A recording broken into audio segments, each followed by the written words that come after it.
If I can request a Surah Fatiha, please, for your marhumin and mine, inshallah, and the shuhada and those who are sacrificing their lives in the ways of Allah in Iraq and Syria and Pakistan, all over the world. And specifically for the one that we are here to remember and commemorate, the father of Astaana-e-Zehra, marhum Muhammad Ali Naqvi ibn Asrullah Khan Naqvi. Fatiha, please. Bismillah ar-Rahman ar-Rahim.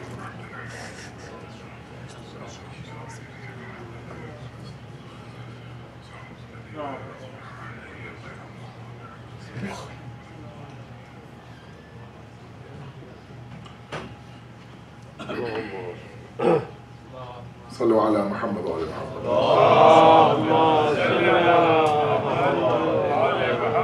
أعوذ بالله من الشيطان الرجيم. بسم الله الرحمن الرحيم. الحمد لله الذي لا يبلغ مدحته القائلون ولا يحصي نعماءه العادون ولا يؤدي حقه المجتهدون الذي لا يدركه بعد الحمم ولا يناله غوص الفتن ثم الصلاة والسلام على أشرف الأنبياء والمرسلين العبد المعيد الرسول المسدد المصطفى الأمجد المحمود الأحمد سيدنا ومولانا أبي القاسم محمد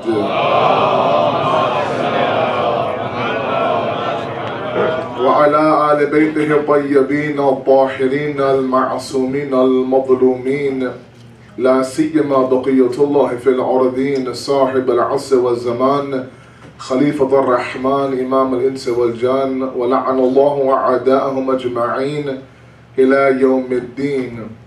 أما بعد فقد قال الله وقوله الحق. بسم الله الرحمن الرحيم. يا أيها الذين آمنوا قوا أنفسكم وأهليكم نارا. صلوات الله محمد.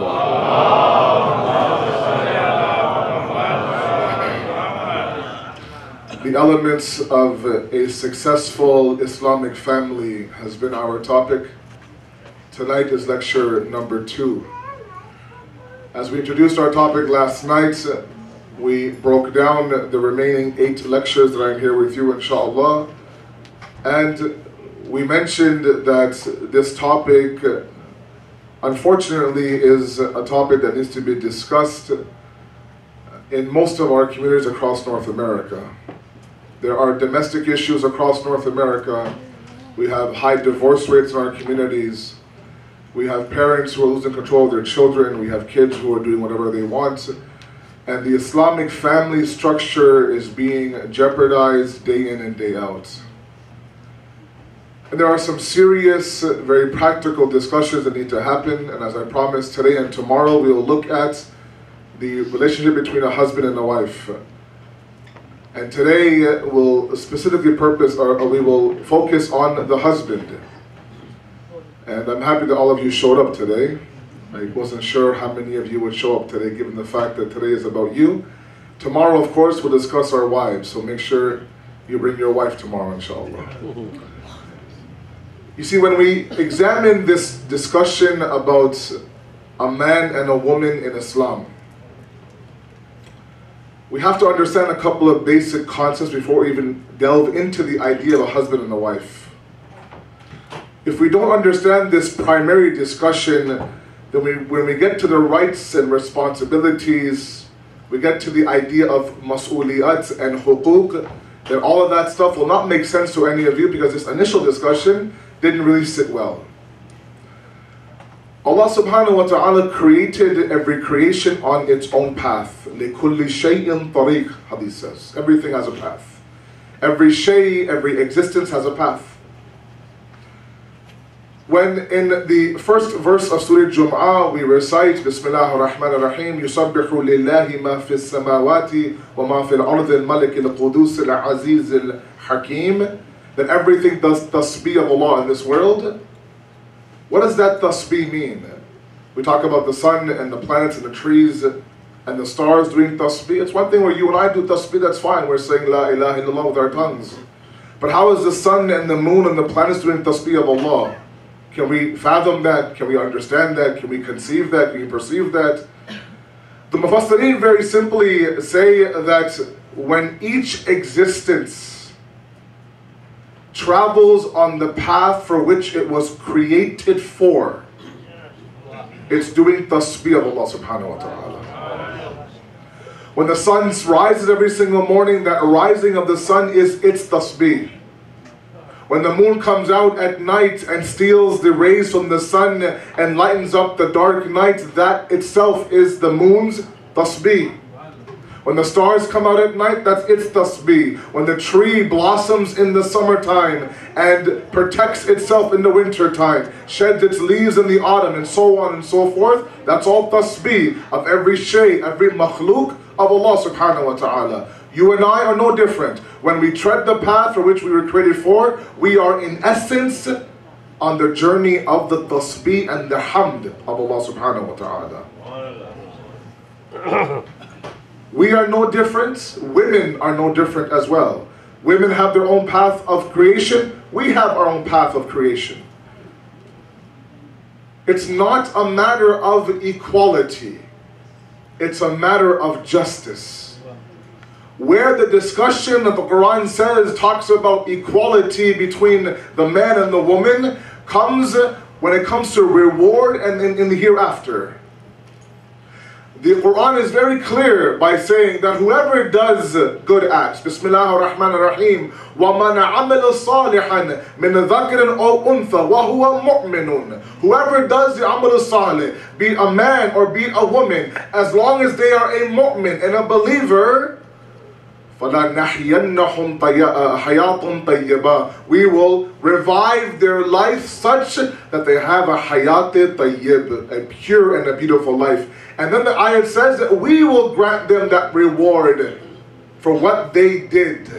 It's not the case where on the day of judgment, if there's a man and a woman sitting in front of Allah and they both did the exact same act with the exact same sincerity, Allah will say, because you're a man, you get double the reward, and because you're a woman, you get one reward. No. So yes, there is equality in that state. But when you talk about the idea of hukuk, responsibility, the role of the husband and the wife, their equality is not part of the equation. Justice is. And that justice is based on nothing but the fitrat of the insan.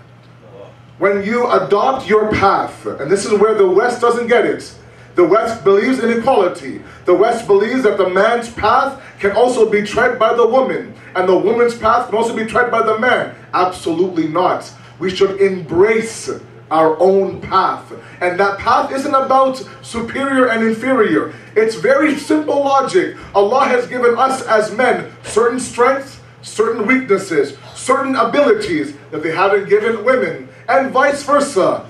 Allah subhanahu wa ta'ala at the fitri level has given women a certain power, a certain strength, certain abilities that simply we don't have as males. These paths are not superior and inferior. Yes, we'll talk about wilayat in a home in a moment. But the idea is that the problem lies when our women want to tread the path of the male and the men want to tread the path of the woman. The fundamental problems we have inside of our homes stems from the fact that men aren't men anymore and women aren't women anymore. Because we are so obsessed with the other path. Why do men get this right in Islam? Why do women get this right in Islam? Why are men allowed to do this and we're not? It's not a matter of equality. These whole isms we have in the West, feminism and this ism and that ism, stems from the illogical base of equality. Islam is based on justice. Islam is not based on equality. Equality says that you give the same food that you would eat for lunch to a 6-month-old child. He has no teeth. He doesn't even have a proper digestive system. You're eating, let's say, biryani, you give that 6-month-old also biryani. That's equality. That's dhulm in the eyes of Islam. You eat biryani, you give him baby food. Why? Because he doesn't have the capacity to hazm or digest the food that you have. Same idea. A woman doesn't have the capacity to tread the path of a male, and men do not have the capacity to tread the path of a female. It's not about superior and inferior. It's about adopting your path of fitrat that Allah has laid from His fitrat. فَأَقِمْ وَجْهِكَ لِلدِّينِ الْحَنِيفَ فِطْرَةُ اللَّهِ الَّتِي فَطَرَ النَّاسَ عَلَيْهَا لَا تَبْدِيلَ لِخَلْقِ اللَّهِ. You can't change it. You can wear suits as women, you can cut your hair short all you want. You are a woman fitratan. You can have long hair and tight jeans and these bumdi all over your face. You're still a man. It doesn't matter. You can try to change your khilqat. You can't. You have a fitrat inside of you that will not change. And the more we adopt that as husbands and wives, the more these problems one by one will go away. Women should embrace their path. Men should embrace their path. Sallu ala Muhammad wa ala.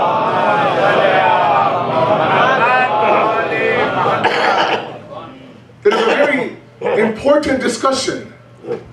That's a reminder for all of you. Again, these discussions on husband and wife relations are for those who got married 5 months ago or 50 years ago.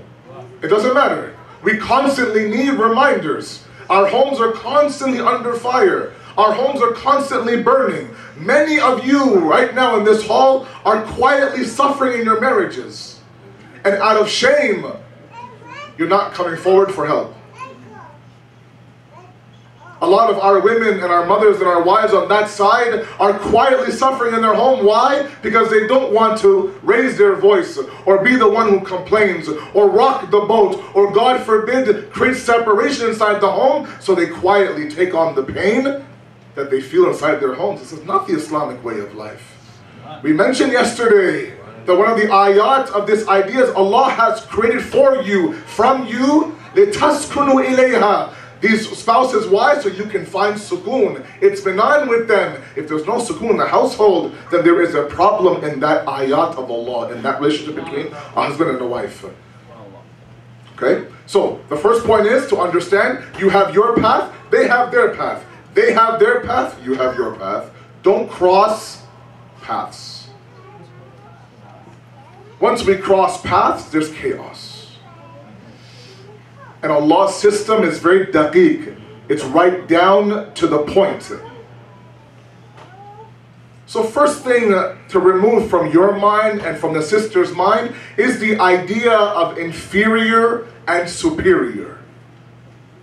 Doesn't exist. So what is the role of the husband then? Again, a very famous verse in the Quran that's often used and often misunderstood. I don't know how many discussions you had in Astana about this topic, how many ulama have come and talked about husband and wife. If they have, if you've ever come and sat in a majlis that talks about this issue, you've heard this ayat before, and you've probably heard different interpretations of this discussion. The ayat of Surah Nisa says, Al-Rijalul Qawamuna ala Nisa. Before I continue, can I please ask you to please move forward? There's lots of space here on my left and right, please. There's lots of space here, please. Come right to the front, please. Otherwise I have to keep interrupting the speech. Sallu ala Muhammad wa ala Muhammad. Allahumma salli ala Muhammad wa ali Muhammad. Nare salwa. Allahumma salli ala Muhammad wa ali Muhammad. I don't have much time. I have to read Masaib as well. So 15 minutes, inshallah. If you can stay with me, we'll do our best to get through the role of the husband to a certain degree. And then tomorrow we'll talk about the wives. The ayat says that the men are the qawamun of the women. What does qawamun mean? The worst translation of qawamun is that the men are the controllers of women. A lot of times when we have husbands and fathers who do dhulm in their house, who treat their wives poorly inside their home, they often quote this ayat from the Quran, that I am your master, you are my slave. Whatever I say, you have to do. The Quran says that I am qawamun over you. It's not me. So you simply have to accept your role. Whether you're happy or not, content or not, fed or not, doesn't matter. I am qawamun over you. It's ghalat, it's wrong. That's not what the ayat is saying. Qawamun is a sigha mubalagha in the world of Arabic linguistics. It comes from qa'im. Qa'im is not a controller, a master, a tyrant, a ruler. It's somebody who supports and provides. It's somebody who protects. It's somebody who elevates as well. Now that's qa'im. Qawwam is mubaligha. What's mubaligha? Look, there's sajid and sajjad. Very quickly. Sajid is one who does sajda. Sajjad is one who does a lot of sajda. Right? Imam Sajjad alayhi salatu wassalam is a beautiful laqab of our fourth Imam. Why? Because he was Zainul Abidin. He was the zinat of the abd of Allah. He was the beauty of the slaves of Allah. Why? Because he was in a constant form of sajda. He was sajjad. He was not sajid. This is not talking about qa'im. We're talking about qawwam. That you constantly protect and provide your women. You constantly look after your women. Not that they are weak, and not that they, we can't be taken care of, and we need to be taken care of. No, not like that. It's the idea that the Quran is trying to introduce the idea that women are a precious existence in the eyes of Allah. And they need protection sometimes. And one of the things that is inside the fitrah of the man is to provide for their family. Those men who stay at home all day and the women are out there working because they're either lazy or sust or whatever the case may be, that's going against your fitrah. Allah created you to go out and provide and do mehnat and zahmat and sweat to pay the mortgage and feed your family and take your wife shopping and let her buy new clothes for her sister's wedding, etc., etc. These are all things that are there. This is in your fitrah. This is what qawamun means. Constantly doing it. Not that you've bought her a house and now that's it, chutti for the rest of your life. No, it's constant providing for your wife. So please do not take this verse to mean that you are a master, she is a slave. Absolutely not. So the first role of the husband inside the home is that he is the protector and the provider of the women inside the house. Islam says that marriage and a home is like a society, a community, a nation. Every society, every community, every nation needs a leader. You have communities like this one, let's say, for example, that's large. It has, let's say, a president or a leader or a director. You have other communities that maybe have 10 to 15, 20 families. Even that small will always have one guy or one person or one team in charge. Islam says the home environment, 4 of you, 5 of you, 6 of you, is no different. You are a society, you are a nation, you are a qawm. In that nation, you need one leader, and that leader is the husband. He is the wali inside the house. The walayat is the husband inside the house. The driver of the car is the husband. Now the wife says go left, go right, that's a different story. You're driving the car though. Does that mean that we have the right now to rule with an iron fist? Absolutely not. Always remember 2 things. When you rule over a people, kufr can be tolerated. Dhulm can never be tolerated. You can have a Christian government that you're living under, like we have in North America, and we tolerate that. But the moment that you have a dhalim as a government, eventually the people will revolt. In the Middle East, the example is in front of us. That Egypt revolution that happened almost a decade ago now, where they threw Hosni Mubarak, which was something that shocked the world. Because Mubarak had such a grip on that country that the thought of him being removed was not an option. But people got tired of the dhulm. Eventually, they'll sacrifice their life, their livelihood, their family, but they won't sacrifice their own self-respect. And that's what happens inside of our home.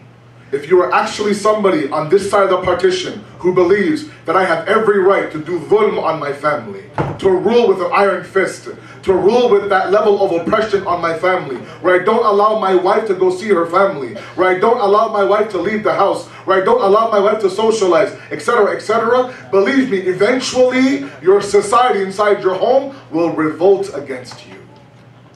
Unfortunately, we've seen it. We do counseling inside Toronto. I know many ulama do as well. We've seen women just pack up the kids one day and they're gone.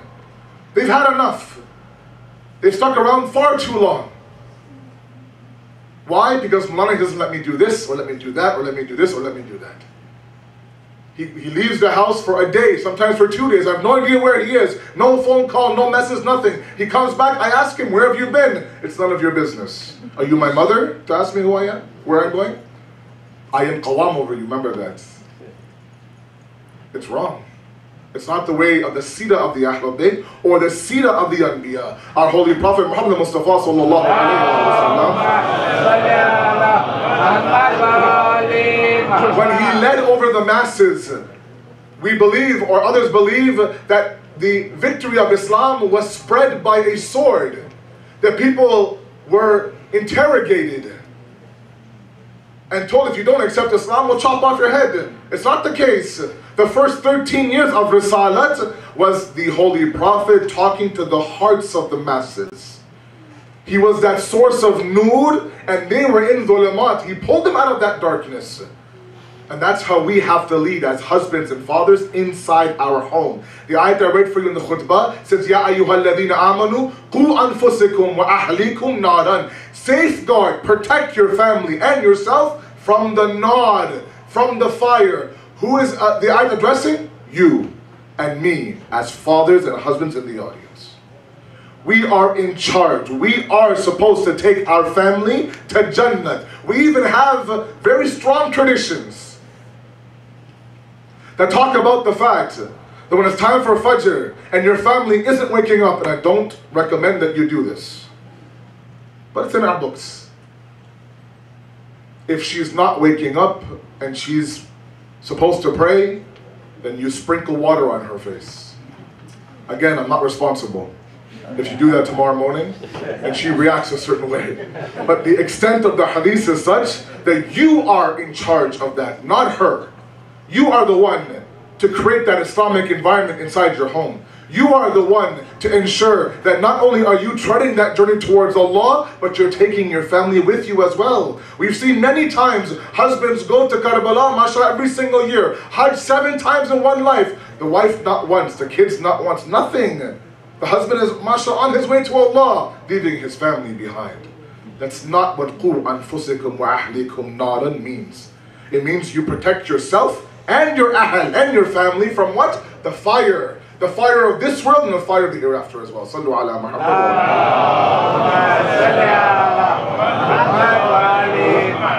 One point I want to make, and then inshallah we move towards Masaib, and that is this. On top of the idea of dealing with your wife with mercy and compassion and forgiveness and patience. Remember, part of the fitrat of the woman is that she is an emotional being. And that's not a naqs, or that's not a deficiency inside of a woman. Without the love that a woman has, we would have no tarbiyat inside of our homes. Without the love that we have inside of the woman, sometimes we won't have unity amongst our community members.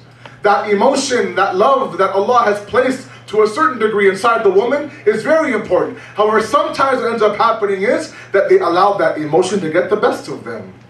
They allow that emotion to cloud their judgment. They say things sometimes that are exaggerative, like, you've never done this for me, you've never bought this for me, I've never gone anywhere, etc., etc. Meanwhile, you have a list of, wait a second, last week I bought you this, last month we went here, last month I went here. It's okay.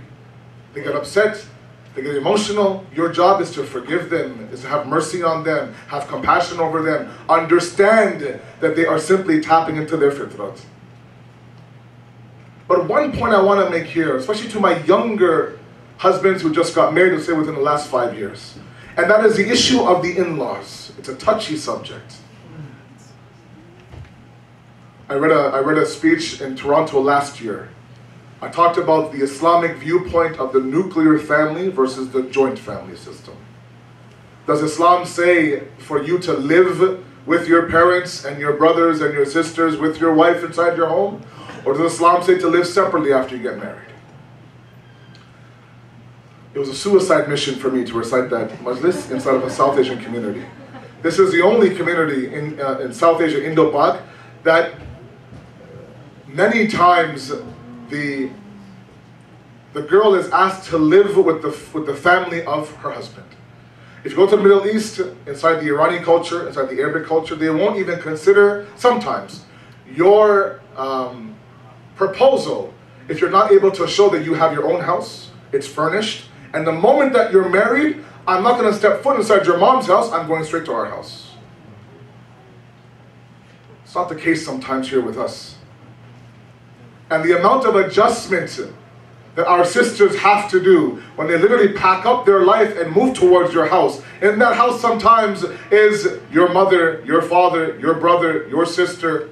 Sometimes I've seen the brother's wife, the brother's kids, and she's entering a house of 11 people, mashallah. For her to adjust herself in that environment is not easy. Now, what can you do to help that? There's a beautiful hadith that says that a mu'min is a mirror of another mu'min. Correct? We can use that to also include the fact that a husband and a wife are mirrors for each other. How? Very quickly. The job of a mirror is two things. It does two things. Number one is that it shows the reflection of the person standing in front of it. And exactly how the person is, that's exactly how the reflection is. If you have a scar, a black eye, a pimple, if you have a beard, it'll show everything. It won't hide your scars. It won't make you look 10 pounds lighter. It won't make you look 20 years younger. The mirror doesn't do that. How you are, that's exactly how it's going to reflect. If you have deficiencies, it'll reflect that. If you have good qualities, it'll reflect that. That's the job of the mirror, number one. Number two, when you leave from the mirror and someone else stands in front of that mirror, it doesn't show your reflection to that person. It shows the reflection of the person standing in front of it. Meaning what? Please listen very carefully. Meaning what? That if you have deficiencies, if you have scars, and the mirror captures that reflection, it also preserves and protects that reflection to not show that reflection to others who come after you. Oh. A husband and wife are no different. Two jobs. And specifically for the husband, because we are very weak at this point. A husband and a wife are a reflection of each other. You should be able to listen to your wife tell you that these are your deficiencies. And these are your good points. I want to make you perfect. I want to make you a good man. So listen to what I'm saying. You need to work on this. You get very angry. You're very impatient. You're this, you're that, etc., etc. Don't take that as her being disobedient. Take that as her being a mercy for you. Take that as her trying to elevate you. On top of that, if you two discuss your reflection to each other, keep that reflection amongst each other. The problem that we have right now is that we know what happens in the homes of each other very well. Dirty laundry is spread everywhere. I know what's happening inside of your house. I know what's happening between you and your wife, you and your baho, you and your sauce. I know everything. Why? Because the first chance they get, yippity, yippity, yippity, yip. Why? Because we don't give them an avenue to communicate with us. We come home after a 10-hour work day and we're tired, and she's home all day, bachari, waiting for you to come home. If you say I'm home by 6 o'clock, at 6:01 she's looking outside the window. Are you there yet? Are you there yet? Are you there yet? And then she greets you at the door. She grabs your suitcase, hopefully, and takes off your jacket. How was your day? Have a seat. And she's dying to tell you about her day. And the last thing you want to hear is about her day. You're tired. Make my chai, put me in front of Gio, and just leave me alone. And she's saying, wait a second, I waited all day for you. Let me communicate. If she doesn't talk to you as the husband, she'll talk to others. And that's where the hurmat of the family gets sacrificed. You have to maintain the dignity of your family. Every family has issues. Every family is a zoo. Every family is a Badal Khana, as they call it. Every family is crazy, not just yours, mine included, everybody. The idea is for you to maintain the hurmat of that family. The beauty of a mu'min is what? That inside there could be a jihad happening, but outside there's bisharat on his face. Your family is no different. At least in public, bhai. At least in public, display that mashallah you are a one unit together, happy-go-lucky, smile, gee, that's it. At home you can fight all you want. Don't fight in front of me. I don't want to see your dirty laundry. Hurmat and dignity of each other is very crucial. And that's in the hands of the husband. If you give your wife an avenue to communicate, if you give her an ear for 15 minutes, half an hour, that's all she wants, listen to her. She doesn't want any natija, she doesn't want you to solve her problems, she just wants you to listen to her problems, then she won't go to person A, B, and C. That while you're at work, she's on the phone all day from 9 a.m. to 4 p.m. Let's be careful. The dignity of the home is in your hands. So very quickly, we are, as husbands, leaders and walis inside the house, no doubt. But that doesn't give us a ticket to be a zalim in the house. We are to lead with compassion, with mercy, and with forgiveness.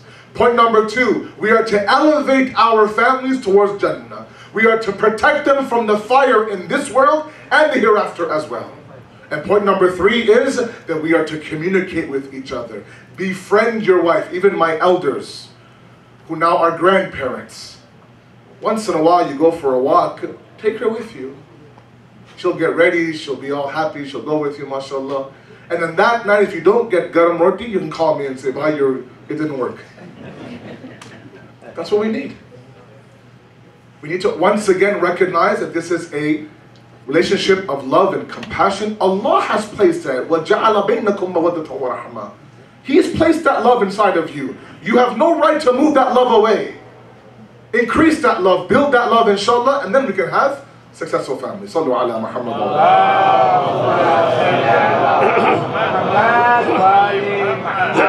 We are here to remember, of course, the father of the Naqvi family. May Allah bless him, inshallah. And as you know, when a person leaves this world, a portion of his kitab-e-amal is closed, but another portion also leaves open, and that is the work of his awlad in this world. I am to believe, inshallah, that the work of the Naqvi family here for their marhum father that they're doing, it's not easy to hold these programs and to arrange these programs. May Allah accept their amal, inshallah. And may the reward of this sacrifice and this ibadah go towards their father, inshallah.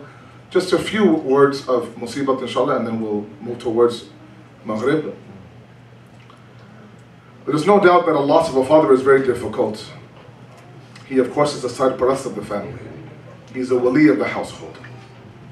When he leaves, there's an emptiness that cannot be filled. But I know that when he left, he had a proper burial, a proper ghusl. I'm sure his sons were around him. They took him towards the qabristan, the cemetery. There was talqeen read. And there were many people around them to give them tasliyat, to give them pursa, to let them know that you were yatim now. And perhaps the elders in that time, perhaps they were able to place their hand on their head and say that we are now your fathers. There were yatims in Karbala as well. But those yatims, instead of being held and being kissed and being told that we are now your father, they were slapped across their face, their earrings were ripped out, their clothes were set on fire. The 4-year-old daughter of Imam Hussein, Sakina, would cry for her father in the zindan of Yazid. And Yazid would say, what would quiet this daughter? And the answer comes, bring her the head of her own father. Bibi Sakina brings her father close to her heart. She begins to cry out loud, cry out loud, cry out loud to the point where there's no more crying left. Bibi Zainab says to Imam Sajjad, Sajjad, I don't hear Sakina crying anymore. Can you go check inside the zindan to make sure she's okay? Imam Sajjad goes toward the zindan where Sakina is there. She sees lying there, he sees lying in the zindan that Bibi Sakina is lying there clutching the head of her father. He shakes the shana of Sakina, says, Sakina, it's time for Fajr, wake up for Salat. Inna lillah wa inna ilayhi raji'un. Sakina has left this world. To be an orphan is very difficult, but what's more difficult is when you're not able to bury your father as a son. The right of a father is to be buried by his son. Ask the heart of Imam Sajjad after Asr Ashur, when this qafla is going towards Sham. Imam Sajjad is asking Umar bin Saad, can you please take us back towards the Maidan of Karbala? Let me do my last ziyarah of my father. As he approaches his headless body of his father, he turns to Bibi Zainab and says, Pupi Allah, have you ever heard of a son who's leaving his father on the plains of Karbala like I am leaving my father? My salam to you, Imam Sajjad. There was that moment when you returned back from Medina towards Karbala in the days of Arba'een. Jabir and his slave Atiq were there. Atiq says, Jabir, there is a qafla coming towards us. I think we should leave by now. He says to Atiq, can you describe this qafla for me? He says, Jabir, all I see are women and I see black flags everywhere. He says, is there a male in this qafla? Is there a man in this qafla? He says, Jabir, all I see is a very old man who has white hair, who has rings around his neck. He says, take me towards that man. He takes Jabir towards Imam Sajjad. He says, who are you? I don't recognize you. He says, Jabir, I am Ali ibn al-Husayn. I am the son of Imam Hussein. You don't recognize me. He says, Imam Sajjad, what happened to you? He says, what do I tell you, Jabir? My Ali Akbar was shaheed. My Abbas's bazu were qalam. My Ali Asghar's thirst was quenched with an arrow. And then at that moment, he says, Jabir, move aside. Let my Pupi Amma Zainab come and do her ziyarah to Imam Hussein. Bibi Zainab moves forward, collapses herself on the grave of Imam Hussein, picks up the khak of Imam Hussein's grave, begins to cry and says, Bhaiya, Bhaiya, my heart is in two states right now. Part of my heart is happy, it's content that finally I'm able to cry for you. Every time I cried for you in Sham, I got whipped. Every time I cried for you in Sham, I got slapped. But another part of my heart is in grief. Why? Because you left me, a 4-year-old amanat on the day of Ashura. I left that amanat in Sham. سيعلم الذين ظلموا أي منقلب ينقلبون إنا لله وإنا إليه راجعون. السلام عليكم ورحمة الله.